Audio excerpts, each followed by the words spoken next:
God's story, Jesus' rescue. So part of God's story is about Jesus' rescue, and it begins like this.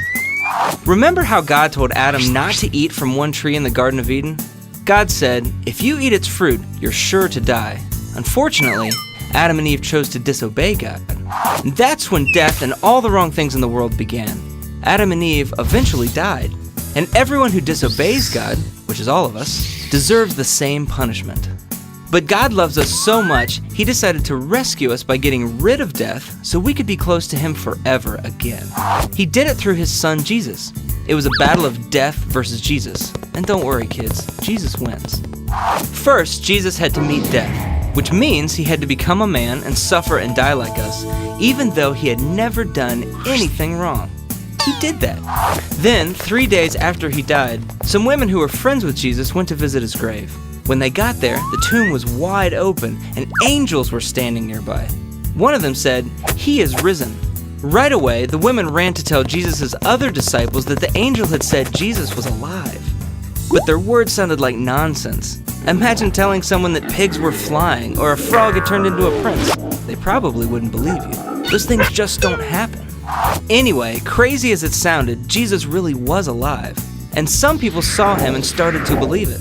Like Mary Magdalene. When Mary first saw Jesus, she was crying and didn't recognize Him. He said, "Why are you crying?" Mary replied, "They've taken my Lord away." Then Jesus said, "Mary." When He called her by name, Mary realized it was Jesus. Then Jesus showed up to two men who were headed to a place called Emmaus. They didn't recognize Him at first either, and started telling Him how sad they were about Jesus. They were pretty surprised when they suddenly realized that they were talking to Jesus. After the men understood He was alive, Jesus disappeared from their sight.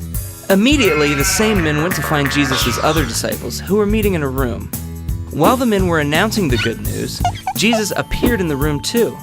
His disciples thought He was a ghost, but He wasn't. He showed them His scars and ate with them. They realized it really was Jesus. Jesus would appear to more than 500 people over the next 40 days, so there were plenty of people who knew the truth. Then Jesus went back to heaven by rising into the sky. People watched Him until He was hidden by a cloud.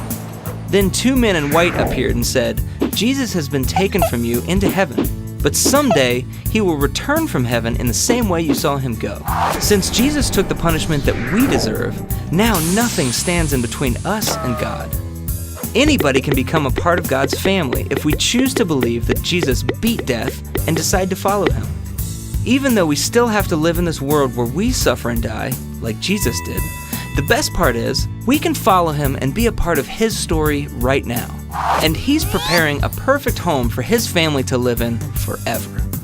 And that's the story of Jesus' rescue. So, in case you missed it, here's the quick version. Adam and Eve disobeyed. They had to die. We all do wrong things. We deserve death. God rescued us. Jesus took our punishment. Jesus beat death. He went to heaven. We can be a part of God's family. And all that is a part of God's story.